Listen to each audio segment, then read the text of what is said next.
নমস্কার বন্ধুরা, বিপি অ্যাস্ট্রোটিপে আপনাদের প্রত্যেককে অনেক স্বাগত জানাই। মে মাসটা ধনু রাশি লগ্নে জাতক জাতিকাদের জন্য কেমন যাবে সেটা আমরা এই ভিডিওর মাধ্যমে আলোচনা করব। মে মাসে বেশ কিছু পরিবর্তন এখানে হচ্ছে। সবচেয়ে বড় পরিবর্তন, দেবগুরু বৃহস্পতি আপনাদের ষষ্ঠ স্থান দিয়ে বেরিয়ে আপনাদের সপ্তম স্থানে কেন্দ্রস্থানে চলে আসবে। এটা একটা অত্যাধিক পজিটিভ পরিবর্তন আপনাদের জন্য হচ্ছে। সাথেই রবি ও বুধের বুধাদিত্য যোগ তৈরি হচ্ছে আপনাদের পঞ্চম স্থানে। বুধ দীর্ঘদিন ধরে আপনাদের চতুর্থ স্থানে নিচ অবস্থায় গোচর করছিল। বুধও আপনাদের জন্য দুটো কেন্দ্র লর্ড হয়, আপনাদের কর্মপতি। তো বুধ এখানে রবির সাথে আপনাদের পঞ্চম স্থানে এসে বুধাদিত্য যোগ তৈরি করছে। কর্মের দিক থেকে এটা বেশ ভালো। যেসব সুযোগগুলো, অপরচুনিটিসগুলো আপনাদের হাত থেকে বেরিয়ে যাচ্ছিলো, এবার আপনারা সেগুলো কাজে লাগাতে পারবেন। ব্যবসা বাণিজ্যর ক্ষেত্রে এটা খুব ভালো সময়। নতুন সুযোগ ধনু রাশি লগ্নে জাতক জাতিকাদের জীবনে আসতে চলেছে, অপরচুনিটিস আসবে এবং সেগুলো কিন্তু এবার আপনারা এক্সিকিউট করতেও সক্ষম হবেন। এতদিন যে কোথাও না কোথাও অপরচুনিটিস ঠিকমতো আসছিল না, আপনারা চেষ্টা করছিলেন কিন্তু কোনোভাবেই সাকসেস পাচ্ছিলেন না, এবার কিন্তু ব্যবসা বাণিজ্যর ক্ষেত্রে সময়টা আপনাদের জন্য পজিটিভ থাকবে। আপনারা চাইলে কিন্তু ব্যবসা বাণিজ্যের জন্য এগোতে পারেন। সাথেই বৃহস্পতি আপনাদের সপ্তম স্থানে চলে আসছে, তো বিবাহের জন্য এটা একটা শুভ সময়। আপনারা যারা বিবাহের উপযুক্ত তারা সময়টাকে কাজে লাগাতে পারেন। দেবগুরু বৃহস্পতি সপ্তম স্থান দিয়ে এসে বিবাহের যোগ তৈরি করবে। সাথেই বৃহস্পতির দৃষ্টি ও শনির দৃষ্টি আপনাদের লগ্নস্থানে পড়ছে, তো নিজেকে চেঞ্জ করার সুযোগ কিন্তু এবার ধনুরাশি লগ্নে জাতক জাতিকারা দেখতে পাবেন। পঞ্চম স্থান দিয়ে রবি গোচর করছে, তো ঘোরা বেড়ানো, এন্টারটেনমেন্টের জন্য সময়টা পজিটিভ থাকবে।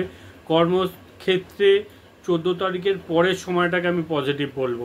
তার আগে ঘোরা বেড়ানোর স্থিতি বা এডুকেশনের দিক থেকে এই সময়গুলো আপনাদের জন্য পজিটিভ থাকবে।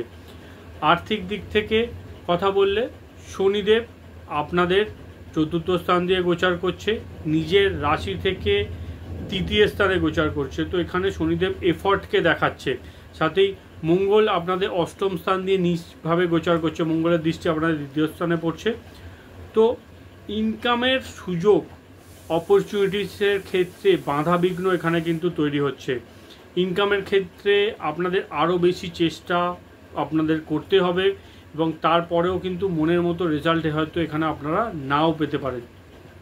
যদিও বৃহস্পতির দৃষ্টি আপনাদের তৃতীয় স্থানে পড়বেও, একাদশ স্থানে পড়বে 14 তারিখের পর বৃহস্পতি যখন চলে আসবে, তারপরে বেশ কিছু সুযোগ বা ইনকাম একটু বাড়ানোর, গ্রোথ করার সময় আপনারা লক্ষ্য করবেন। মাসের প্রথম দিকটা ইনকামের দিক থেকে অতটাও কিন্তু পজিটিভ থাকছে না।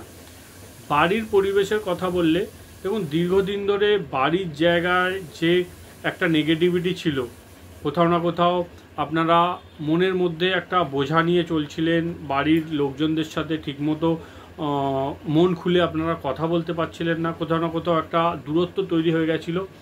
এবার কিন্তু সেই জায়গাগুলো আপনারা ব্যালেন্স করতে সক্ষম হবেন। চতুর্থ স্থান দিয়ে রাহু আপনাদের তৃতীয় স্থানে চলে আসছে। বাড়ির বিষয়গুলোর মধ্যে পজিটিভিটি এবার কিন্তু ধনুরাশি লগ্নের জাতক জাতিকারা দেখতে পাবেন। সাথেই তৃতীয় স্থানে রাহু কিন্তু পজিটিভ রেজাল্ট দিয়ে থাকে।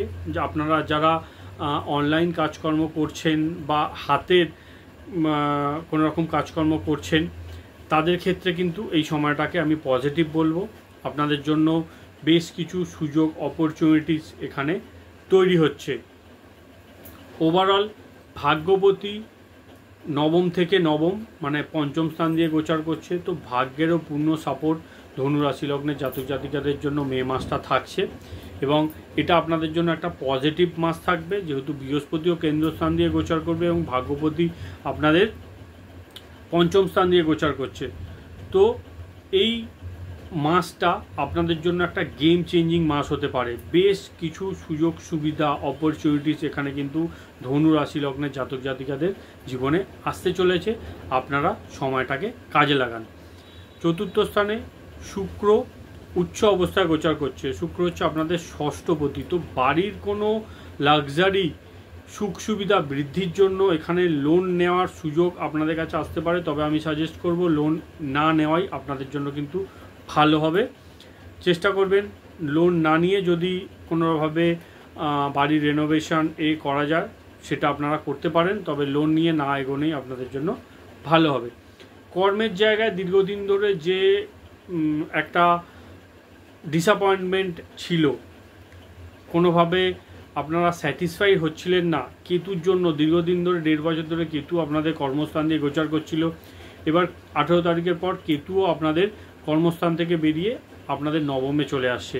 তো কর্মের জায়গায় সফলতার যোগ এবার কিন্তু আপনারা পাচ্ছেন। সাথেই কর্মপতি বুধও এখানে রবির সাথে বুধাদিত্য যোগ তৈরি করছে, আপনাদের পঞ্চম স্থানে চলে আসছে। কর্মের দিক থেকে সফলতা, নতুন অপরচুনিটিস ধনুরাশি লগ্নের জাতক জাতিকারা পাবে। লগ্নপতির লগ্নস্থানের দৃষ্টি এখানে সমাজে আপনাদের মান সম্মান বৃদ্ধি করাবে। আপনাদের ব্যক্তিত্বের মধ্যে অনেক কিছু চেঞ্জেস, পরিবর্তন এবার কিন্তু ধনুরাশি লগ্নের জাতক জাতিকারা দেখতে পাবেন, এবং নতুন কিছু করার চেষ্টা আপনাদের মধ্যে কিন্তু তৈরি হবে। ওভারঅল ধনুরাশি লগ্নের জাতক জাতিকাদের জন্য সময়টা এখানে আমি পজিটিভ বলবো। গাড়ি ঘোড়া চালানোর সময় একটু আপনাদেরকে বুঝে শুনে চালাতে হবে। অষ্টম স্থান দিয়ে মঙ্গলদেব যেহেতু নিজ অবস্থায় গোচর করছে, ছোটোখাটো চোট আঘাত লাগার সম্ভাবনা কিন্তু ধনুরাশি লগ্নের জাতক জাতিকাদের থাকছে। বাকি অন্যান্য দিক থেকে সময়টা এখানে আমি পজিটিভ বলবো। সাথেই রাহুদেব 18 তারিখের পরে যখন আপনাদের তৃতীয় স্থানে চলে আসবে, এখানে মঙ্গল থেকে কিন্তু 6-8-এর কানেকশান তৈরি হচ্ছে, মঙ্গল রাহু। তো এটা চোট আঘাত লাগার জন্য একটা সময় বলা যেতে পারে। তো ধনুরাশি লগ্নের জাতক জাতিকাদের গাড়ি ঘোড়া চালানোর সময় বা শর্ট ট্রাভেলের সময় একটু সাবধান বা সতর্কতা অবলম্বন করার প্রয়োজন রয়েছে। বাকি অন্যান্য দিক থেকে সময়টা আমি পজিটিভ বলছি। তো বন্ধুরা, এই ছিল ধনুরাশি লগ্নের জাতক জাতিকাদের জন্য মে মাসের মাসিক রাশিফল। ভিডিওটি যদি ভালো লাগে একটু লাইক করে দেবেন, এবং আপনারা আপনাদের মতামত আমাদেরকে কমেন্টের মাধ্যমে জানাতে পারেন। নমস্কার।